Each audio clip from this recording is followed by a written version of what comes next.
voizakitsaka tanteraka ny lalàna tamin'ny famoahana andramatoa izay mamonjy Claudine to amin'ny HRTC apiflo hoy ny SMM na ny syndicat-ny mpitsara malagasy fisitana tsara rindra io no namarita ny syndicat-ny mpitsara ny zavantsieo teny amin'ny ty hôpitaly Mpanjakana ity tamin'ity maraina ity.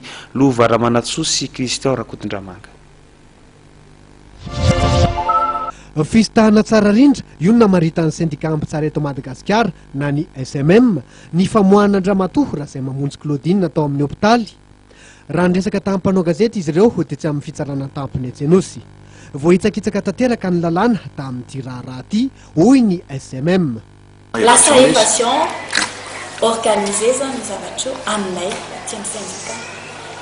Ary tsy tena zany hoe olona andehanao évasion organisée au vu et su de tout le monde zany.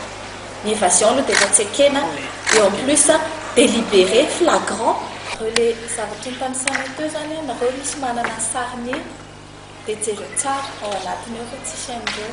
Misy cachet ao fa tsy le cachet ilaina amin'le misy olona nanao signature ao misy olona nanomeny vizany ao fa tsy ireo olona tokony hanao izany. Tokony andraikitra tsirairay izay tokony hanome viza ireo no nanontaniana personnellement tamin'aray ireo olona rehetrarehetra fa tsisy au courant zareo ary tsy misy tsy mandalo tamin'ny zareo zany les demandes nefa izay ny voalazany lalàna hoe tokony mandalo amin'izareo ny demande iny. Nilaza ny syndicat mpitsara fa efa namoahana IST na fandrarana ivoaka eto amin'ny firenena miisa roa Claudine raha izay mamonjy. Iray tamin'ny volana novambra 2024, ny faharoa kosa tamin'ny 7 aprily 2024 lasa teo. Ka tsy tokony ho tafavoaka ny morotsiraka Madagasikara velively. Izay nona tamin'ny procureur général tamin'ny atoandro dia izy moa ny anisany autorité fahatampony andalovany io dossier io. Izy nefa ny tena tsy nandalo taminazy ny dossier ary ka nandalo taminazy le izy dia tsy nanaiky izy satria objet na interdiction de sortie koa io olona io. Raha ohatra ka misy interdiction de sortie zany ny olona dia tokony isy main levée aloha vao afaka mivoaka. Manjary tsisy dikany ny antony anaovana zany interdiction de sortie du territoire zany. Didim-pitsarana koa zany acte judiciaire plutôt ni interdiction de sortie dia nefany tsy nitaterahana tokoa le izy. Inona ny antony?